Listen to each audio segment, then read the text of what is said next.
Hi there. Welcome. My name is Tyler Esselman. And I am Michael Osinski. Yes, you are.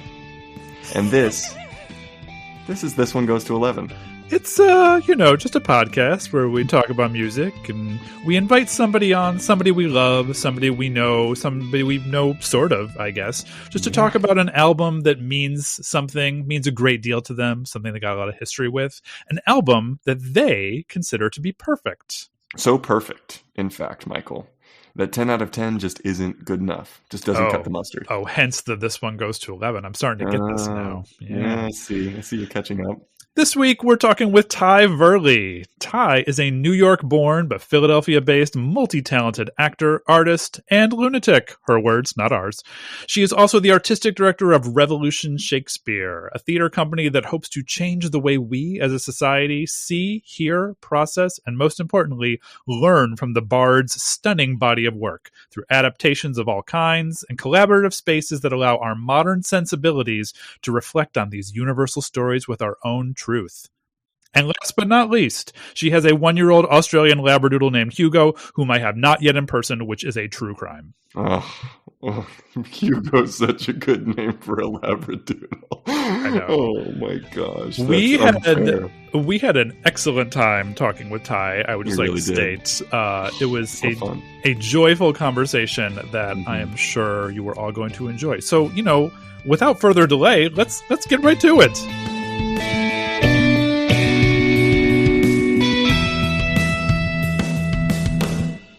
Tyler, I want to start the episode because I have the best way of starting it, and it's so original that no one would ever think to start a podcast about a Prince album the way I'm about to do so right now. Okay. We might even include what I just said as the intro. I legitimately don't know what you're about to do, and I'm excited about it. Oh, I think you do, because what I'm about to say is, dearly beloved, we are gathered here today to get through this thing called the This One Goes to 11 podcast.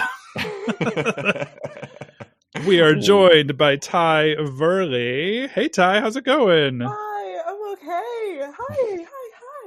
So good to have you. We so appreciate you coming before our tribunal that we have gathered here today for a very, very serious purpose. And I think I've been looking forward to this one. So the tribunal is pleased, sitting up here pleased. What album hath thou brought before this tribunal today?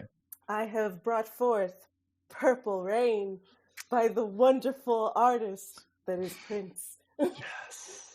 Never heard of him. Yeah, that's the thing is he's one of those one name people, right? Like we have very few of them in our society, but when there's the sports figures that have the one name, and then obviously the musicians. It's a pretty ancient. It feels very like ancient and connected to our culture for us to have figures like that. I want to say he started it, but I know he didn't. But in my mind, he's the reason that one-named people can still be one-named people. Yeah. In our modern era, for sure. Yes, absolutely. Well, and he was around before Madonna was Madonna, right? Mm-hmm. Yes. Yeah, his first album came out before her. But I'm talking even going further back, like Plato, like Socrates. Exactly. You know what I'm saying? That's what I'm saying. So, something we like to do at the beginning of every episode, Tai, just so you know, in a second, we're going to give you the opportunity to tell us more about what makes this album perfect for you and everything you want to say about it.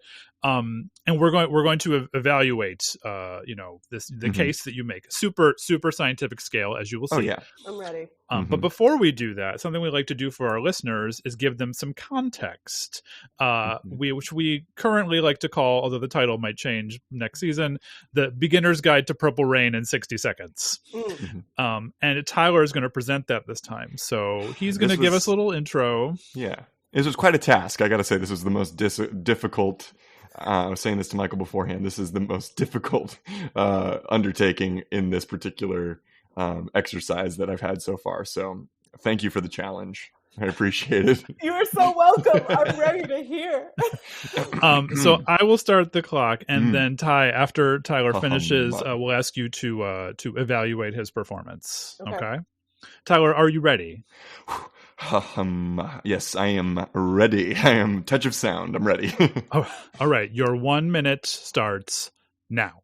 60 seconds for Prince. Oh, geez. Prince Rogers Nelson, Minneapolis, Minnesota's favorite child. His birth in that fair city marked the beginning of a life of musicianship for which the words prolific and influential are simply not capacious enough to contain. Signed to Warner Brothers Records at 19, he birthed 5 critically lauded albums before the release of his seminal 1984 opus Purple Rain, with the iconic backing of the Revolution.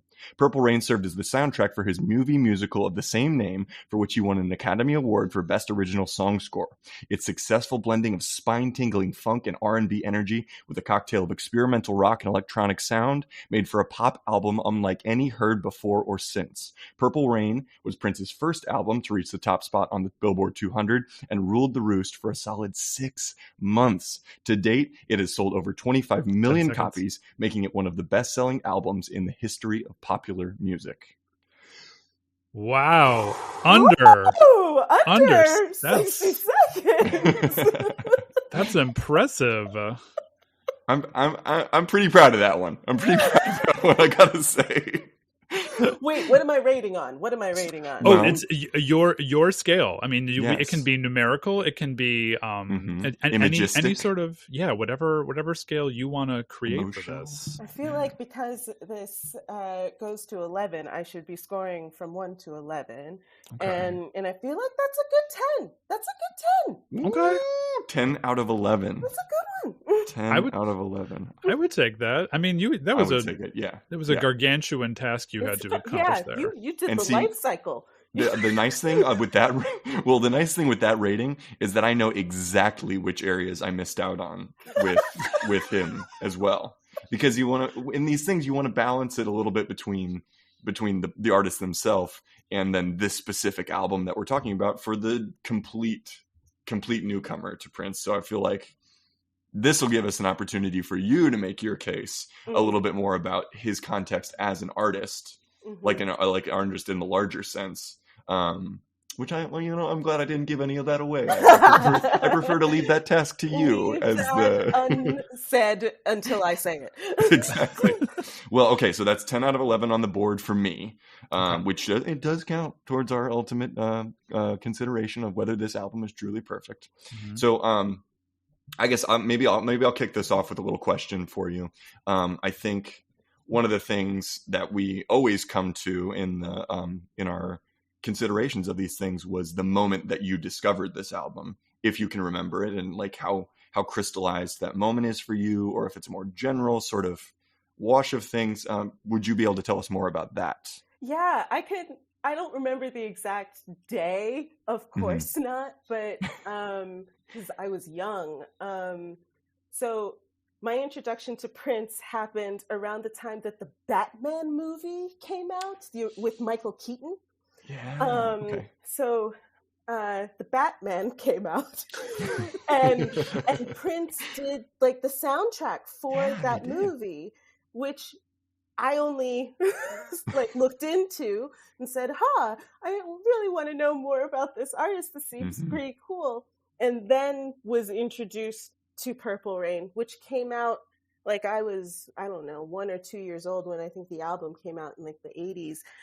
So I had no idea then, but then returning to it. So I don't know. I feel like I was 10 or 11, maybe even 12. I don't know when Batman came out. I'm gonna look it up right now. So I feel like I got introduced to it through hearing his music, hearing the sounds and the frivolity that I would say is in there, the fun of it, and then getting introduced to this whole other, also fun but darker side, and then I think my mother heard me listening to it, or I had the tape. I had a tape. Remember those things? Oh, I remember. Tapes. And she was like, "Hey, you want to watch this movie?" And I remember her getting a VHS of the You're ticking all the boxes here. Yes. You're ticking all of the media boxes here. I remember her getting getting that, and I remember watching it, and I remember being too young, I think, also for the movie, but we watched it, parents involved, and I remember just being sucked into his voice, his world, and just the shine of it. It's like luster, and it's both like enticing, and I want to be like just in awe. There's I want to get closer, but I know I feel like I have to look up to it. It's very interesting. But that might crystallize the moment for me of like being 12 years old and getting like, these sounds make my brain happy. Yeah, that's a big moment for with any kind of like awakening as a developmental thing. There's a real developmental thing at play there, I think, where your synapses start to fire in a different way than they did before. And how can that not? I think it's the hormones too. Like, to be honest, I think you listen to his music and something else happens. And that's one way of putting it. Yeah. 12 years old, I was like, hey, I think I'm having feelings about things. Oh, I think these sounds make me feel even more emotions and things in my body. And yeah, the combination leads to an explosion of awesome. It does. So rewatching some of the old music videos, and there is just sort of there's a magnetism and a mystique about him. I mean, in many ways, like, you know, making music videos in the 1980s, I mean, that was kind of the age, first of all, was the age when MTV actually played music videos. So let's establish that. But then also there's the fact that I feel like there were so many artists who played with androgyny during that decade. And I don't think Prince didn't do it in the same way that someone like David Bowie or Annie Lennox did. There was something sort of more like Little Richard, I think, was the like more in the vein of how there was that energy that, you know, you could even say it's like feels like a two-spirit energy almost, you know. I mean, I'm nodding because I feel like Little Richard is also somebody that makes me have feelings and jump out of my skin in awesome ways. And I can say that it's pretty similar in thought process. But were you going to say something, Michael? You're thinking? Oh, no, the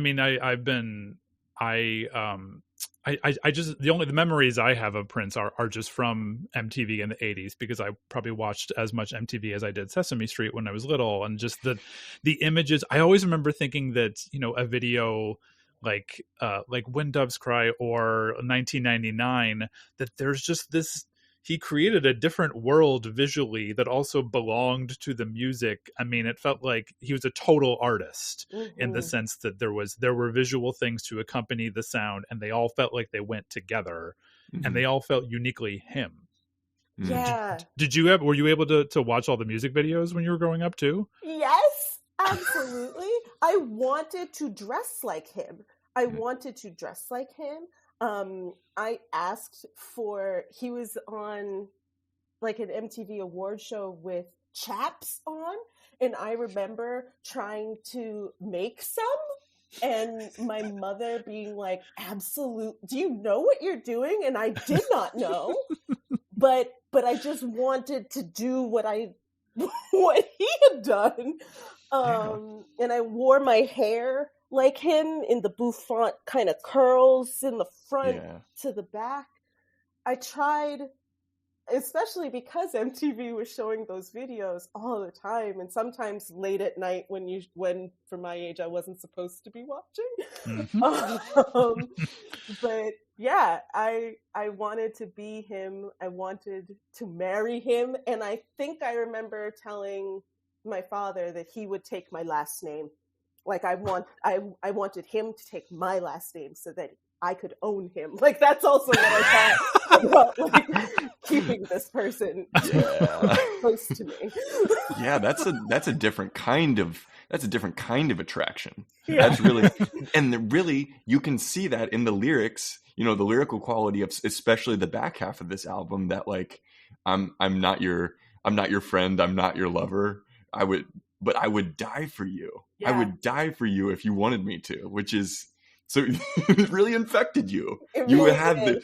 Purple Rain was in you related to this person. And I wanted to walk in with smoke, you know, like, Yeah. and have people going, oh, I'm gonna jump in this lake for you. Especially once I watched the movie Purple Rain, and it's like, that woman's not jumping in that lake. Oh, she jumped in the lake. She's not worthy.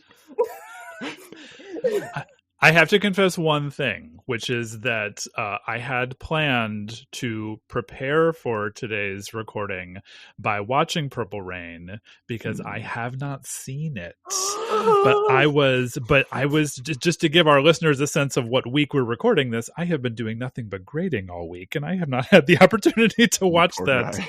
So Guy. now I'm really curious to find out about what this lake thing is that happens in the movie. Yeah. There's Lake Minnetonka in Lake Minnetonka. Iconic. Iconic. That is. So then I have one specific question that I promise we can get back on track here. Mm-hmm. If I watch the movie, will the beginning of the song Computer Blue make more sense to me? Yes. I think yes. Yeah. I don't think specifically. I feel like it's just a mood. It's just it a is. mood. Okay. Yes, okay. But you are touching on something that I think is a distinguishing factor of this album, which is the transitions. There's something very, very, I don't know what it's haunting. Haunting is a word that comes into certain of them, but then also just funny. There is a sense of humor too. Mm-hmm. There is that. Was that something that you keyed into right away? And I guess one of my questions is, like, did you listen to this album to front to back a lot, like in one sitting? No, I wouldn't say I heard. Well, it was on a cassette tape, so I did definitely listen to it front to back when I was younger. I feel like now, as I've gotten older, I definitely listen to individual songs more so than others. Mm-hmm. But if you listen to it from front to back, it makes total sense. It makes total sense for me, and even in terms of the movie, it lets you understand the story that he wants you to tell, even more so than just hearing individual songs on like the radio. Yeah, totally. And I tried to move away from a leading question there too, because I wanted to hear what you actually, because through line is something that in our talks about, what we consider quote unquote perfect albums. It's like, is a through line a requirement for a perfect album? Is, I think, a question that keeps coming up here. And we've had differing opinions. I think there's what's your take on what a through line says about an album? I think a through line says that the artist has taken careful consideration of the curation of what my ears, my heart, my soul are going to be experiencing. And so I think it's very important. At least in terms of this specific artist. Having listened to more of his work, he cares so much about every instrument that's in the pieces, and whether or not the sounds should even be there. Because I think, is it When Doves Cry? There was supposed to be a bass line, and there isn't. And he was like criticized for it because it sounded too simple. And I just feel like knowing somehow that he's taking me somewhere on a journey is extremely important to listening and following to the next song, or listening to another song, period. Doesn't even have to be like the next one on the list. I think I just want to know what story and what road we're going to go on. So I think it's important. Yes. Very, you know what? That was an extremely well made point, and I realized that I've been so engrossed in what you've been saying that I haven't awarded you any points yet, and you're due a whole bunch at this point. I think this has been a strong. very The deserving. case has been made very strong so far. So just so you're getting a progress report on the case you're making, and it's very strong so far. So for that, I'm going to give you. Oh, and this is a great transition. I'm going to give you 6 Wendy's and 6 Lisas. Okay? You get 6 of each. I think you should also note that the water is in fact warm enough. Right. As it must be. So you get 6 Wendy's and 6 Lisas on the board for that. So well done. And so do you mind if we talk about the revolution a little bit? You know, you mind if we talk about the band? Like, is the band something that was part of your consciousness? Has it been? I guess this is like kind of extrapolating out over the rest of your relationship with Prince. Like, do you dive deep into the nitty gritty of this artist and like get all the B-sides and like like know all the backstories and all the relationships that are going on? And is that how you experience him? No, it's not. No? It's not. I love that. It's not at all. I mean, I love the revolution. I love pretty much like all the artists also that he like found, like Apollonia and oh my God, I can't think of the artist right now because it's gone from my brain. But wasn't Sheena Easton? And oh my God, he does the bird in the movie. I can't think right now of the artist, but still,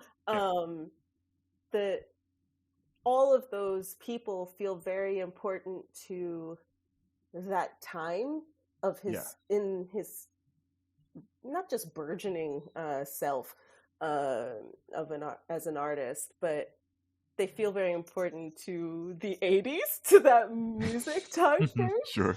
And things that I know my parents are listening to that I grew up with. But in terms of listening to Prince, no, it's like I latched on to him and said, great, now everything you ever make, I'm going to consume greedily and try to attach myself to. And there's quite a few albums to attach to. Like, I didn't realize how many he had released. And there's still more, like, in the vault. Who knows? Right.